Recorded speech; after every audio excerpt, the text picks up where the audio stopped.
A security guard suddenly disappeared during the Samjiyon Orchestra's overseas performance. He was a State Security Department exclusive security team member from a core-class family in Chongjin. His mission was to monitor and protect every move of director Hyun Song-wol. He even set foot on South Korean soil as part of the advance inspection team for the 2018 Pyeongchang Olympics. On the surface, he was a loyal security guard. But at the Beijing performance venue, he witnessed a horrifying truth. After reporting Hyun Song-wol's misconduct, he was instead branded as having failed in his management duties, and his transfer to a political prison camp became certain. He was a State Security Department guard under an iron surveillance network. His family was also from the core class. How on earth did he succeed in escaping? Hello, my name is Park Sung-hyuk, and I'm from Chongjin, North Hamgyong Province. I'm 34 years old now, and I defected from China in the fall of 2019. In North Korea, I worked as a dedicated security guard for the Samjiyon Orchestra for 8 years. My family was quite well off in Chongjin. My father was the deputy director of the Chongjin City Party Propaganda and Agitation Department, and my mother served as principal of a people's school in Sunam District. So we were part of the core class. We lived in a 24 pyong about 800 square feet apartment in Songpyeong District in downtown Chongjin. And we had electricity for about 18 hours a day. This was when people in other districts couldn't even get 4 hours a day. From childhood, I heard my father say this, Sung-hyuk. Our family has been loyal to the party for 3 generations. You must also work for the party. My grandfather died as a People's Army major during the Korean War. And my father became a party cadre after graduating from Kim Il-sung University. I was just naturally taught that I had to live for the system. I graduated from Chongjin Teachers University in 2009. I majored in physical education, and I was 182 centimeters tall with a good build. After graduation, I was assigned as a teacher at Chongjin No. 3 Middle School, but in the spring of 2011, I suddenly got a call from the State Security Department. Comrade, are you willing to perform a special mission? I was 23 years old at that time. When I went to the Chongjin branch of the Security Department, 3 officials were sitting there. I received an identity investigation for an hour. When did your grandfather die in battle? What is your father's party career? Do you have any relatives in South Korea? Have you had any contact with religion? After the questions ended, the official said, Comrade, you have been given the honorable mission of protecting the nation's highest level of artists. I went up to Pyongyang in June 2011. The training battalion for the dedicated security team for art troops under the Security Department was located in Taedonggang District. 47 bodyguard candidates selected from across the country gathered. We received training for 6 months, and it was really insane. We woke up at 5 a.m. and did 10-kilometer runs. Shooting, martial arts, vehicle driving, and security formation training for 16 hours a day. At night, we had political study sessions. Artists are the party's property. Protect and monitor their every move. 3 people were eliminated during training. 1 failed the shooting test, and 2 had problems in their background checks. I graduated with the 2nd highest overall score. In December 2011, I was officially assigned to the Samjiyon Orchestra's dedicated security team. My rank was Security Department Sergeant. On my first day of work, I went to the Samjiyon Orchestra building near the Mansudae Art Studio. The security captain called me and said, Comrade, you are assigned to the close protection team for director Hyun Song-wol. Remember this. Director Comrade is someone the marshal personally cares about. From that day on, I became Hyun Song-wol's shadow. In South Korea, you might think bodyguards protect people. But in North Korea it was different. Our real mission was to monitor the artists. We had to report everything, who they met, what they said, where they went at night, while being attached to them 24 hours a day. I believed that if I was loyal, I could advance in my career. Back then, the Samjiyon Orchestra security team had a total of 28 people. There were 8 people in the director's close protection team, 12 in the troop member management team, and 8 in the vehicle and facility security team. I was assigned to Hyun Song-wol's close protection team, and we were attached to her 24 hours a day in 3 shifts. One team worked for 8 hours. When I took over at 6 a.m. in front of Hyun Song-wol's house, I followed her until 2 p.m. that evening. From when she left the house to getting in the car, entering the practice hall, going to the bathroom, I followed her everywhere. Once, Hyun Song-wol got annoyed. "Comrades, can't you stay a bit further away?" But we couldn't be more than 3 meters away. It was the regulation. Close protection wasn't the real mission. We were surveillance agents. Every night at 10 p.m., I had to submit a report to the security department's art troop supervisor. It was titled, Daily Movement Report of Comrade Hyun Song-wol. Who she met, what conversations she had, who she called, I wrote it all down. Once I witnessed Hyun Song-wol making a call on a Chinese mobile phone. I reported it immediately. 3 days later, the security department summoned Hyun Song-wol, and that phone was confiscated. The same went for the troop members. There were about 140 members of the Samjiyon Orchestra, and they were all surveillance targets. After practice, we checked who they ate with, where they went on weekends. They couldn't go outside Pyongyang without a travel permit. In 2013, one member was caught going to Wonsan without a permit. She was immediately stripped of her membership and sent to a coal mine in South Hamgyong province. Her name was Choi Myung-hee. She was 26 years old. She was a Gacheon player. We bodyguards also monitored each other. In a team of 8, the team leader monitored the other 7, and the security department supervisor monitored the team leader. Once a month we had a life review session where we had to criticize each other. Comrade Park Sung-hyuk dozed off during duty. Comrade Kim Chol-soo guarded director comrade from 5 meters away, things like that. Once you were criticized, it went on your record, and if you accumulated 3 times, you were demoted. Phone calls were also wiretapped. I could call my parents in Cheongjin twice a month, but all calls were recorded. In 2014, my mother said on the phone, "These days rice prices have gone up at the market." The next day, the security department supervisor called me.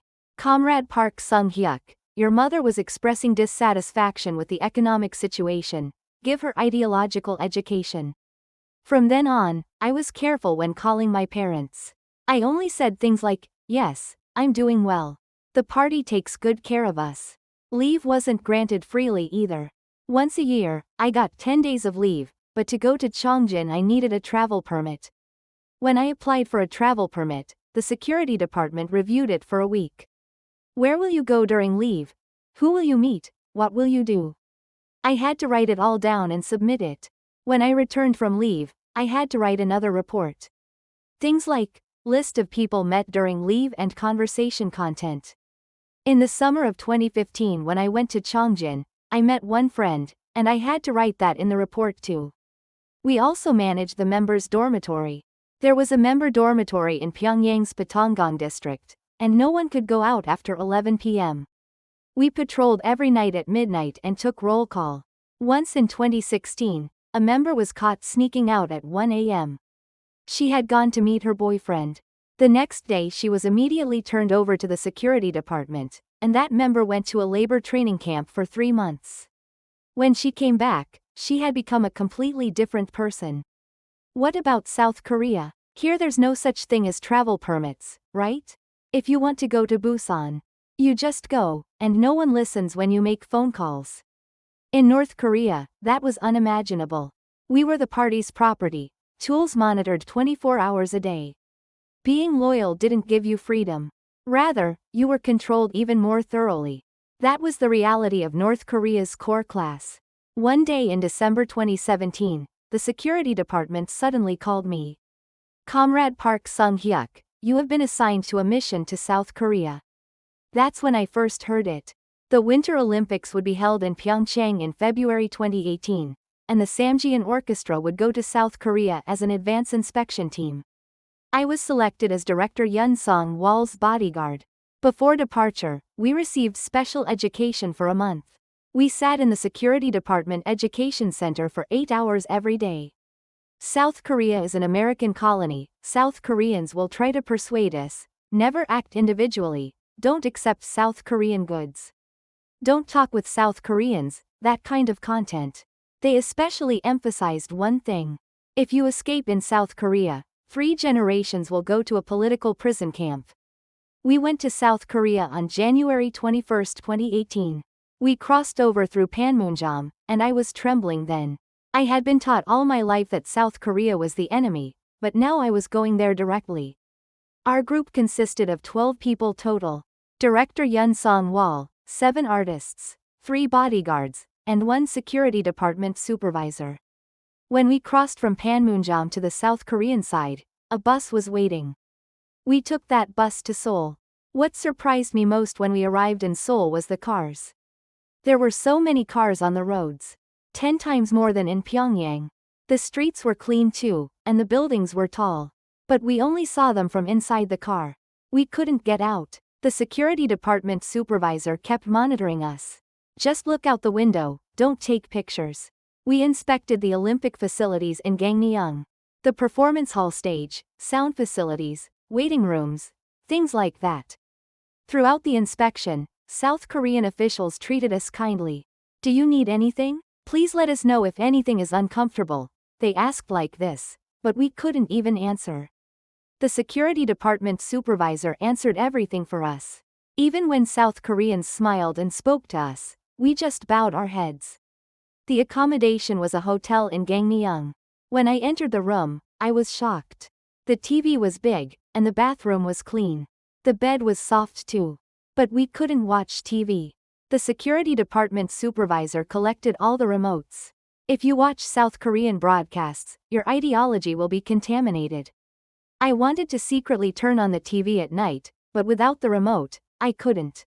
After 2 days of inspection, we returned to Pyongyang. It was January 23, 2018. As soon as we returned, we immediately underwent investigation. I sat in the security department interrogation room for 3 days. Who did you meet in South Korea? What did you hear? Did you receive any goods? Did you act individually?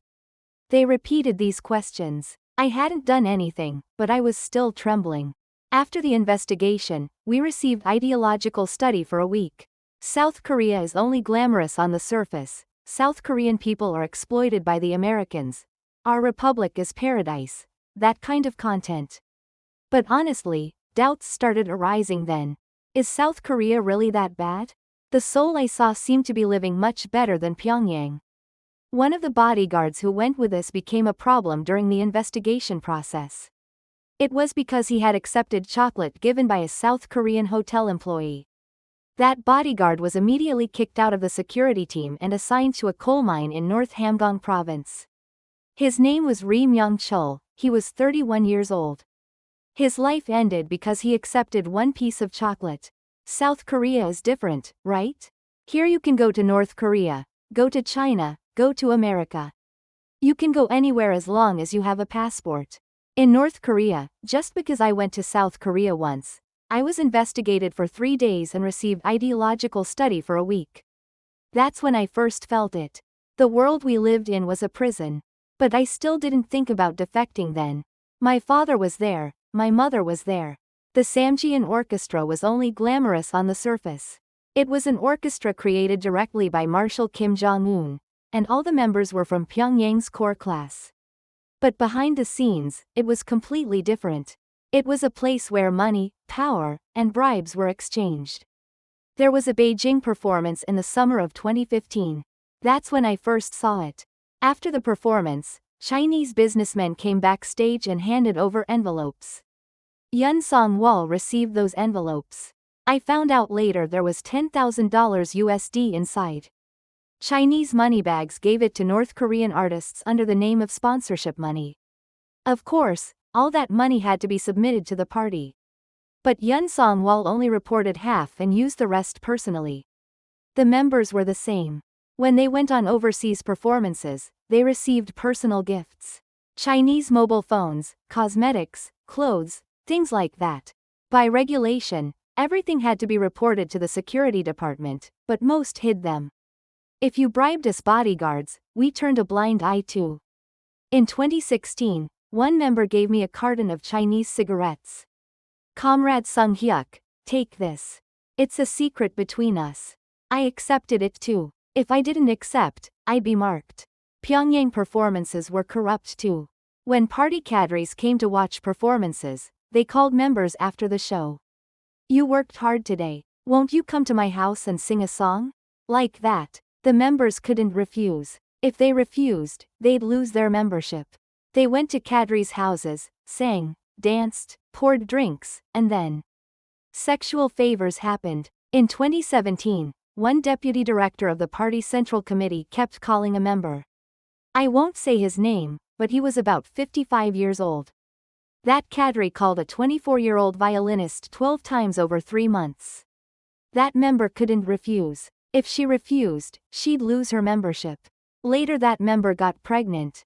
She had an abortion. The security department handled it quietly. That cadre received no punishment at all. Orchestra operating expenses were also embezzled a lot. The Samjiyon Orchestra administrative director was a person named Hyun Song-wol. He held the rank of senior colonel. This person embezzled $200,000 from 2016 to 2018 under the pretext of purchasing instruments. He said he'd buy instruments from China, but actually only bought half and put the rest in his personal account. An audit came in the second half of 2018, and Hyun Song-wol was caught. What was his punishment? He was shot at the Kangjin Military Officers School firing range. It was November 2018.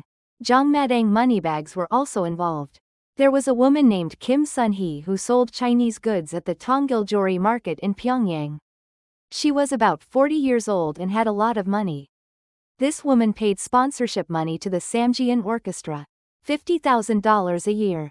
In return, members performed at her daughter's birthday party. The party called this bonding with the people, but in reality, it was a bribe. Hyun Song-wol was corrupt too. In 2017, she received one painting from Mansudae Art Studio. It was a painting of Mt. Paektu, worth about $50,000 at market price. Who gave it? A Korean-Chinese businessman. That businessman lobbied to get mining rights in North Korea. Hyun Song-wol said good things to Kim Jong-un, and that businessman got the mining rights. I carried that painting to Hyun Song-wol's house. It was heavy. South Korea is different, right? Here if public officials accept bribes, they go to prison. In North Korea, it was natural for people with power to accept bribes. Rather, if you didn't accept bribes, you were treated strangely. Party cadres, security department cadres, artists, all were rotten. While shouting about loyalty, behind the scenes they grabbed money, wielded power, and trampled people. That was the true face of North Korea's privileged class. A Beijing performance was scheduled for September 2019. It was a performance to show off the friendly relationship between Marshal Kim Jong-un and President Xi Jinping. The Samjiyon Orchestra was to perform for 3 days at the Great Hall of the People in Beijing. I was selected as the security team leader for director Hyun Song-wol. I was 33 years old then. Before departure, the security department gave us education for a week. China is our ally, but we must be vigilant.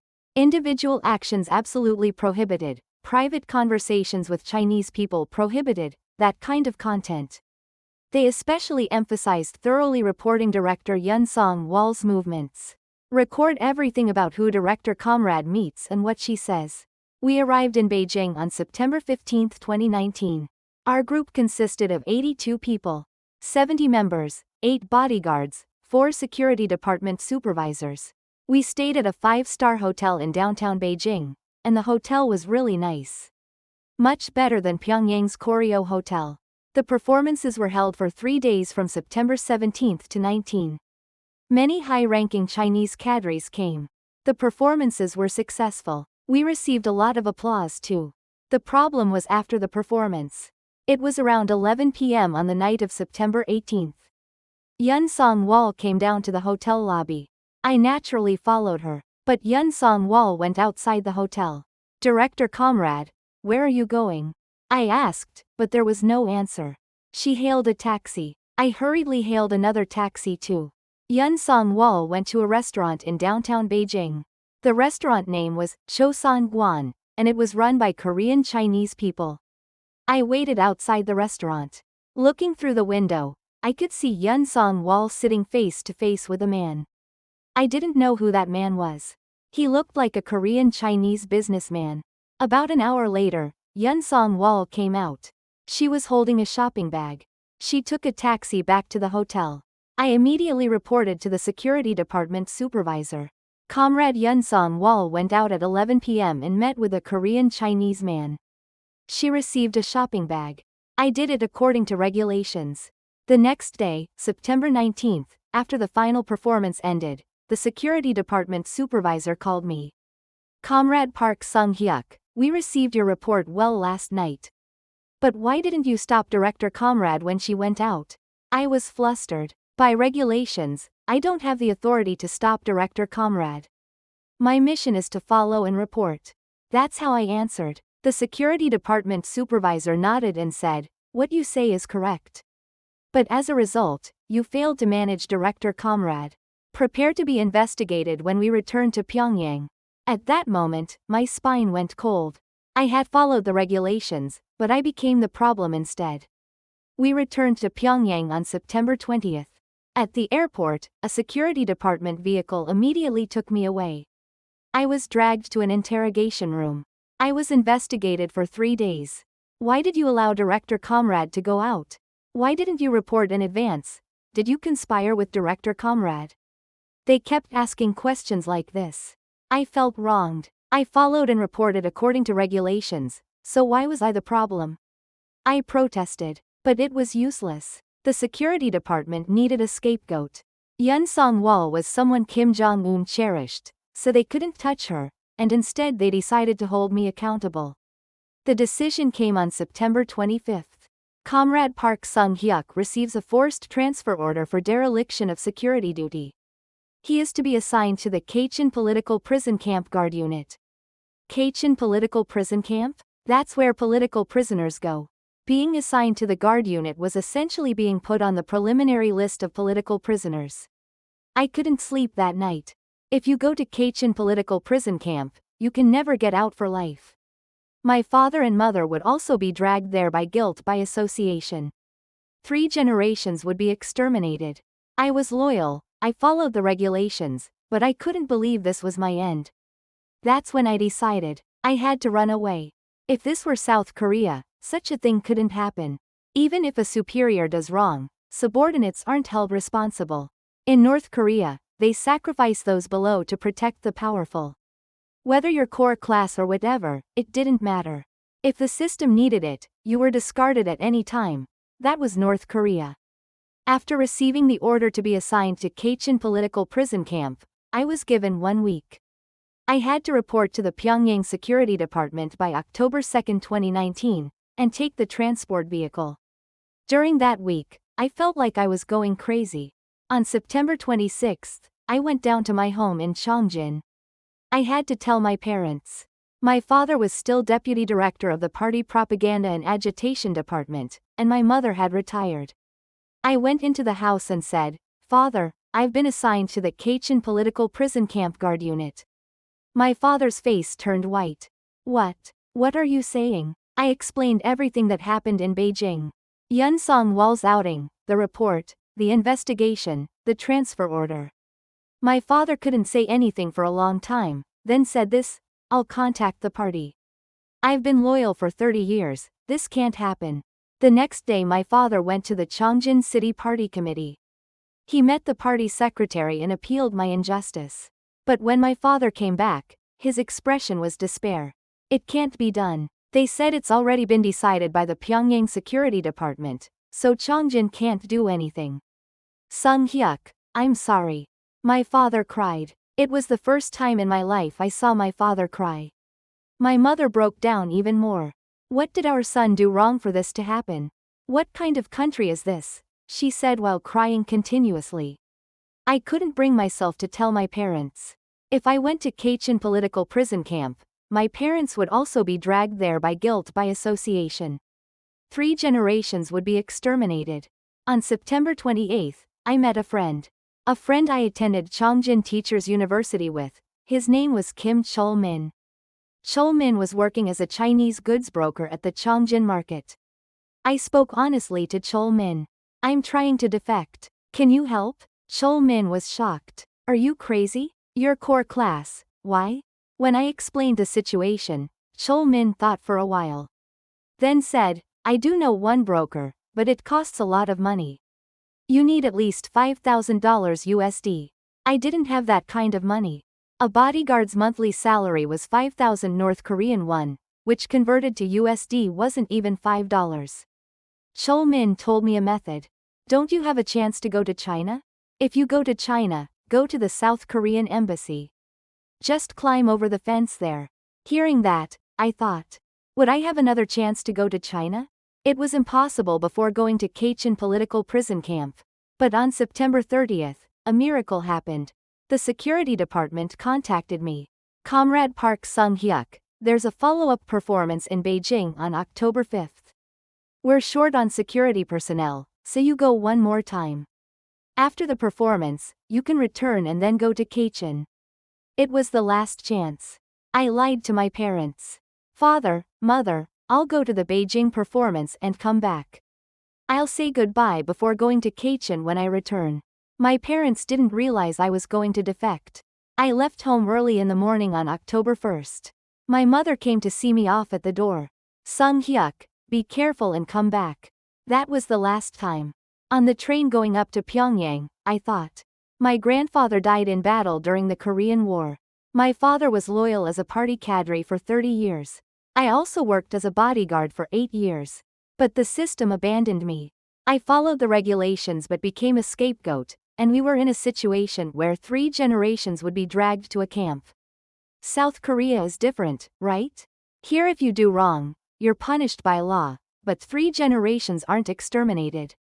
In North Korea, even if you're core class, if the system needs it, you're purged at any time. Loyalty meant nothing. I had to run away to survive. Abandoning my parents. That was the most painful part. But there was no choice. I arrived in Beijing on October 4, 2019. This time it was a small-scale performance. 30 members, 4 bodyguards, 2 security department supervisors. I was in charge of member management security. Hyun Song-wol didn't come this time. The deputy director came instead. The hotel was the same place as last time. A 5-star hotel in downtown Beijing. As I entered the room and unpacked, I thought, now there are 2 days left. After the evening performance on October 6th, we were scheduled to return to Pyongyang on October 7th. I had to escape before that. There was a rehearsal on October 5th.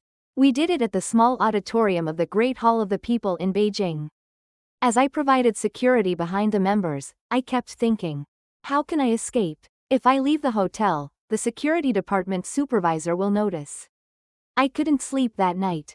The performance started at 7 p.m. on October 6th. About 500 Chinese audience members came. The performance ran for 2 hours. As I provided security next to the stage, I kept looking at my watch. It became 9 o'clock, and the performance ended. The members returned to the hotel, and I followed them. We arrived at the hotel at 10 p.m. After finishing roll call of the members, I went to my room. The security department supervisor said, you worked hard today. Let's meet in the lobby at 7 a.m. tomorrow. I answered, yes. And I closed the door. I waited until 11 p.m. Until the hotel became quiet. At 11:10 p.m., I left the room. I took off my bodyguard uniform and put on casual clothes.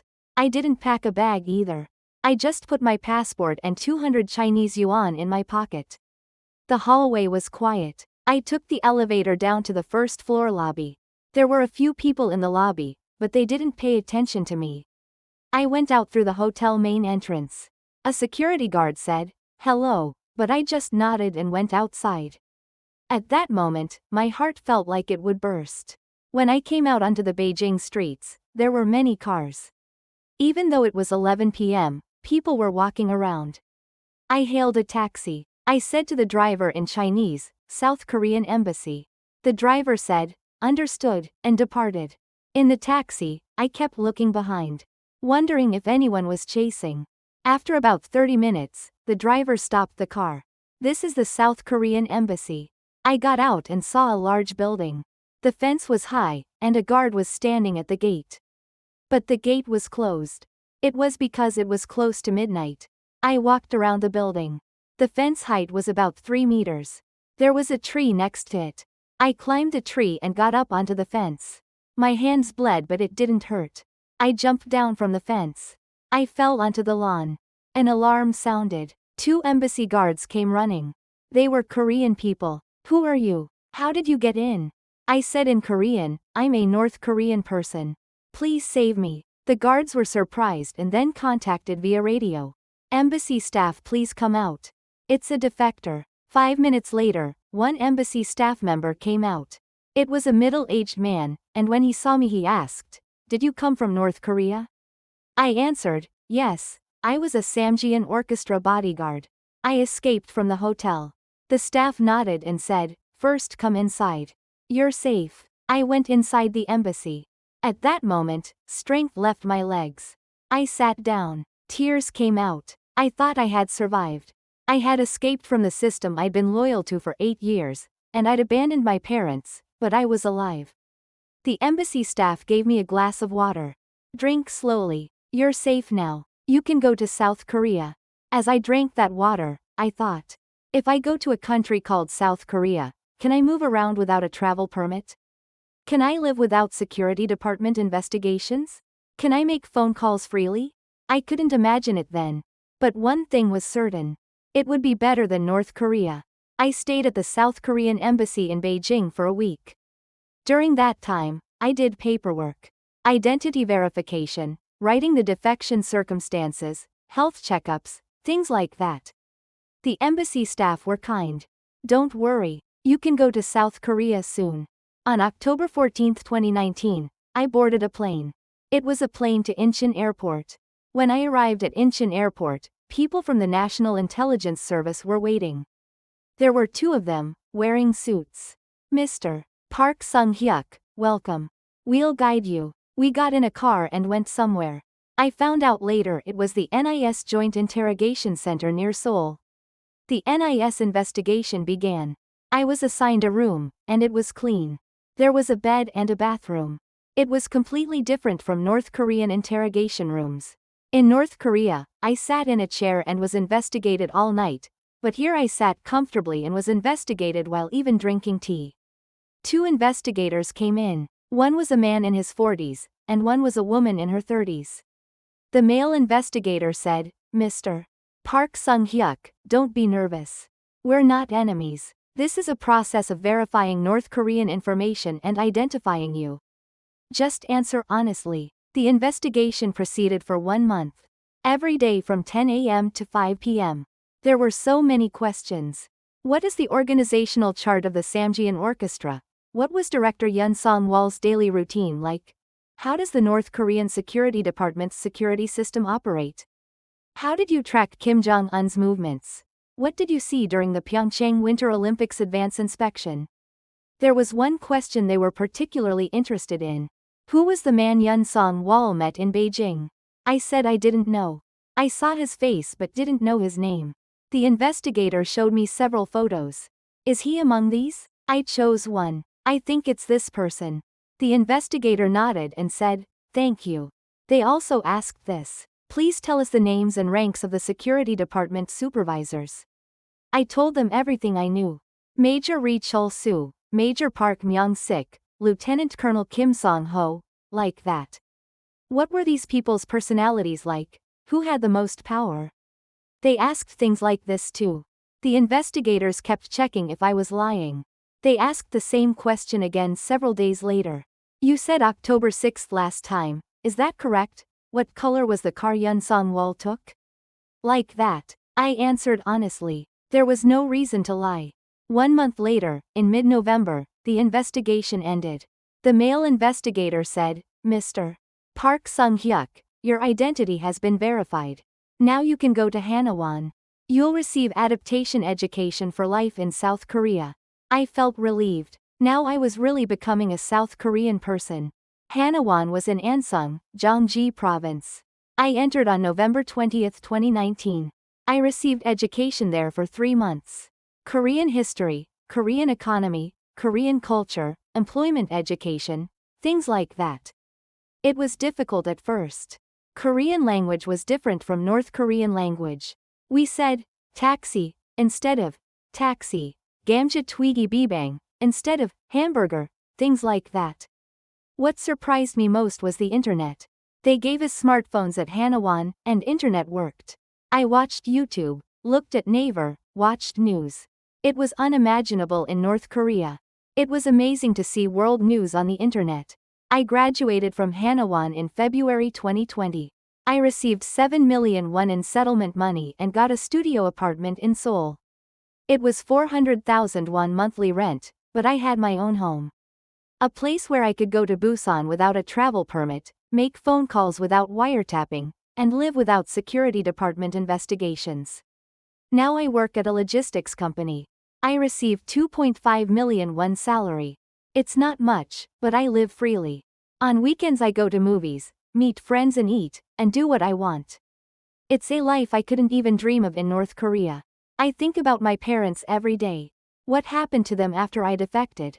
Were they dragged away by guilt by association? Or are they still alive? I don't know. There's no way to contact them. That's the most painful part. But I don't regret it. If I had stayed in North Korea, I would have died at Gacheon Political Prison camp. I want to tell South Korean people, this place isn't heaven, but it's heaven compared to North Korea. There's freedom, human rights, and choices. In North Korea, even if you're loyal you're abandoned, even if you're core class you're purged, even if you follow regulations you become a scapegoat. That's the true face of North Korea. I escaped from that hell, and now I'm living like a human being here. That alone is something to be grateful for.